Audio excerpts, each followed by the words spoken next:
ఇప్పుడు మనం పెసరపప్పు బుబ్బడాలు చేసుకుంటున్నాం. పేరు చాలా మందికి తెలీదు. రెసిపీ చాలా సింపుల్ అండి. ఫస్ట్ చేయాల్సిందల్లా పెసరపప్పుని ఇలా ఉడికించుకోవాలి. కొంచెం పెసరపప్పుని నేను ఉడికించుకున్నాను. చిన్న క్వాంటిటీలో మనం చేస్తున్నాం. సో ఇప్పుడు ఇక్కడ పొయ్యి మీద వేడి నీళ్ళు ఉన్నాయి. నీళ్ళు ఎంత పెట్టుకున్నాను అంటే మనం ఇక్కడ కప్పుల లెక్కన తీసుకున్నాం కదండి. అన్ని 1 కప్పు నీళ్లు వేసుకున్నాను. బాగా మరుగుతున్నాయి. ఇందులో ఉడికించుకున్న పెసరపప్పు ఎంత ఉడికించుకున్నామో అందులో సగం చక్కెర, ఒక 2 స్పూన్ల నెయ్యి,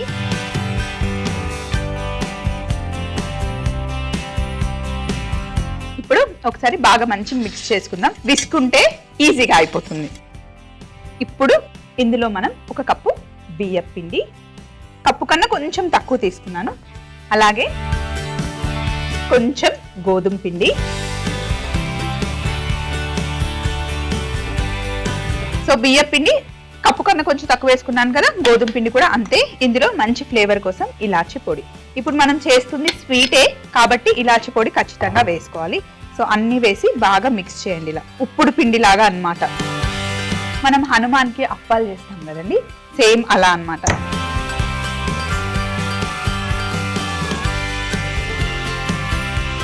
బౌల్ తీసుకొని ఇందులో పిండిని వేసేసుకున్నాం. కాస్త చల్లగా అవ్వాలి. చల్లగా అయిన తర్వాత చేసేసుకోవచ్చు. కాస్త చల్లగా అయిన తర్వాత బొబ్బడాలు చేసుకోవచ్చు. పిండి వేడి వేడిగా ఉన్నప్పుడు మటుకి చేయి పెట్టకండి. సో ఈ లోపల పిండి చల్లబడే లోపల మనం నూనె వేడి చేసుకుందాం.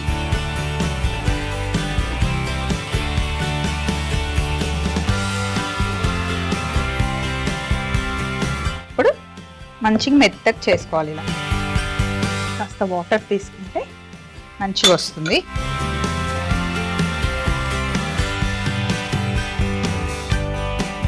ఇప్పటి పిల్లలకి నిజంగా పండగలంటే పెద్దగా తెలియదు. పిండి వంటలు చేసుకొని తింటాం, హాలిడే ఇస్తాం, అదొక్కటే తెలుసు. కానీ ముఖ్యంగా శ్రీరామనవమి వచ్చినప్పుడు అసలు చాలా, నేను ముందు చెప్పాను కదండి, మనం కొడుకు గురించి చెప్పుకోవాలి అన్నా, అన్న గురించి చెప్పుకోవాలి అన్నా, భర్త గురించి చెప్పుకోవాలన్నా, అంతెందుకు హనుమంతుడితో రాముల వారికి ఉన్న అనుబంధం ఉంటుంది కదా, అసలు చాలా చాలా బాగుంటుంది. ఆ క్యారెక్టర్స్ అన్ని మనం చూస్తూ ఉంటే నిజంగా లైఫ్లో ఎలా ఉండాలి, ఒకరితో ఎలా మనం ఉండాలి, నిజంగా ధర్మంకి మనం ఇచ్చే వాల్యూ ఏంటి, నిజాయితీకి ఉండే ప్రాముఖ్యత ఏంటి అని మనకు తెలుస్తుంది. అవి మన పిల్లలకి కూడా మనం చూపించాలి. ముఖ్యంగా రామాయణంకి వచ్చేసరికి హనుమాన్ని పిల్లలందరూ చాలా ఇష్టపడతారు కాబట్టి మీరు రామాయణంని చూపించండి. వచ్చేది ఎలాగో హాలిడేస్ కాబట్టి కూర్చొని పిల్లలకి పండుగల గురించి చెప్పండి. ప్రతి పండుగని పిల్లలతో టైం స్పెండ్ చేయడానికి మీరు చాలా, అంటే కుదిరినా కుదరకపోయినా కొంచెం టైం పిల్లల కోసం పెడితే కనుక బాగుంటుందని నా ఉద్దేశం. ఇప్పుడు గురించి నాకు తెలియదు, కానీ నేను చిన్నగా ఉన్నప్పుడు మాది మెదక్ దగ్గర చందంపేట, చాలా చిన్న ఊరు, అంటే అటు సైడ్ ఉన్న వాళ్ళకి తెలుస్తుంది. అప్పుడు శ్రీరామనవమిని ఎలా చేసేవారంటే కళ్యాణం చేసేవారు. అయితే వాళ్ళ క్యారెక్టర్స్ ఊర్లో ఉన్న వాళ్ళు, అంటే స్టేజ్ మీద నటిస్తారు కదా, వాళ్ళ నాటకాలు వేసే వాళ్ళు ఉంటారు కదా, వాళ్ళ క్యారెక్టర్స్ వేసుకొని వెనకాల విగ్రహాల వెనకాల కూర్చొని మొత్తం కళ్యాణం జరిగేంత వరకు వాళ్ళు అక్కడే ఉండేవాళ్ళు. కళ్యాణం అయిపోయిన తర్వాత అసలు ఊరంతా ఎంత అంటే సంబరాలు జరుపుకునే వాళ్ళు అనమాట. ఈవినింగ్ జాతర చేసేవాళ్ళు. ఈవినింగ్ వరకు ఆ క్యారెక్టర్స్ లో వాళ్ళు అలాగే ఉండేవాళ్ళు అనమాట. మేము చిన్నప్పుడు వాళ్ళతో ఫొటోస్ తీయించుకునే వాళ్ళం. అవి నేను మా పిల్లలకి చెప్తాను, చూపిస్తాను కూడా ఇప్పటికీ. సో మీకు అలాంటి ఎక్స్పీరియన్స్ ఏమైనా ఉంటే, ఊర్లలో అలాంటివి ఏమైనా జరిగితే పిల్లలతో మంచిగా చెప్పండి. ఒకవేళ మీకు అలాంటివి ఏం లేదు, మేము సిటీలోనే ఉన్నామంటే మీ అమ్మమ్మలు, తాతలు, లేకపోతే అమ్మలు ఉంటారు కదా, వాళ్ళతో అయినా చెప్పించండి. నిజంగా వాళ్ళకి అర్థమవుతుంది. అంటే క్యారెక్టర్స్ చూపిస్తూ చెప్పామనుకోండి ఇంకా ఈజీగా వాళ్ళకి అర్థమవుతుంది. సో ఇప్పుడు ఇలా కొంచెం చేతికి నీళ్ళు అద్దుకొని రౌండ్ రౌండ్గా ఫస్ట్ ఇలా ఉండలు చేసుకోండి. కొన్ని ప్లేసెస్లో హనుమంతుడికి మెడలో దండలా కూడా వేస్తారు. కొంతమంది పెసరపప్పు వేస్తారు, వేయరు. పెసరపప్పు వేస్తే ఆ రోజే ఫినిష్ చేసేయాలన్నమాట. నైవేద్యం పెడితే దండలు వేస్తే కనుక ఒక 2 రోజులు ఉండేలాగా, అంటే మీరు మొత్తం మిగతా ప్రాసెస్ అంతా సేమ్, పెసరపప్పు ఒక్కటి స్కిప్ చేయండి. కొంతమంది ఏమో బెల్లం పాకం పట్టి చేస్తారు.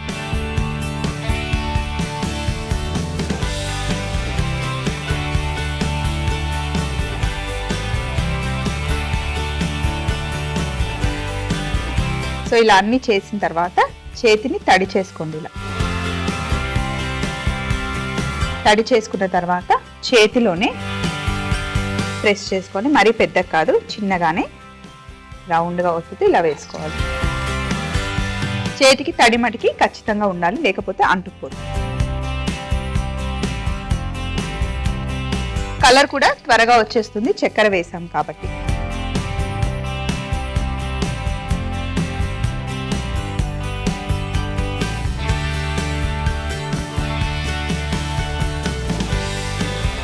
కావాలి అంటే కొంచెం కొంచెం ఫ్రై చేయాలి అంటే నెయ్యిలో కూడా ఫ్రై చేసుకోవచ్చు, ఆయిల్లో అయినా సరే నెయ్యిలో అయినా సరే. తొందరగా కలర్ వచ్చేస్తుంది. కలర్ వచ్చిన తర్వాత మనం బయటకు తీసుకోవడం. చూడండి, ఇలా మంచి కలర్ వచ్చే వరకు ఫ్రై చేసుకోవాలి.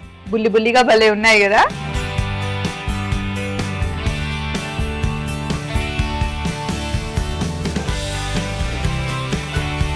పెసర బుబ్బడాలు రెడీ అయిపోయాయి.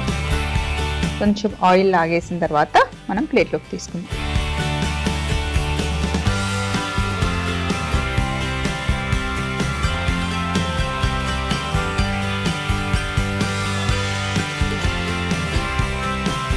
మామూలుగా ఆంజనేయ స్వామికి కొన్ని ప్లేసెస్ లో మనం ఇలా అప్పాలు చేసి ప్రసాదంగా పెడుతూ ఉంటాం. ఈ రోజు మనం పెసరపప్పు వేసి మరి పెసరపప్పు బొబ్బిడాలు చేసుకుందాం. ఎందుకు అంటే శ్రీరామనవమి రోజు ఖచ్చితంగా మనకు వడపప్పు పానకం ఇస్తారు కదా, అందుకని. పెసరపప్పు బొబ్బిడాలు తయారీ విధానం: ముందుగా ఉడుకుతున్న నీళ్ళల్లో ఉడికించిన పెసరపప్పు, చక్కెర, నెయ్యి, బియ్యం పిండి, గోధుమ పిండి, ఇలాచి పొడి వేసి బాగా మిక్స్ చేసుకుని బౌల్లోకి తీసుకొని కాస్త చల్లగా అయిన తర్వాత పిండిలాగా సాఫ్ట్ గా చేసుకోవాలి. తరువాత చేతిలోకి చిన్న ముద్ద తీసుకొని రౌండ్ గా ఒత్తుకొని వేడి నూనెలో వేసి మంచి కలర్ వచ్చే వరకు ఫ్రై చేసుకుంటే పెసరపప్పు బొబ్బిడాలు రెడీ అవుతాయి.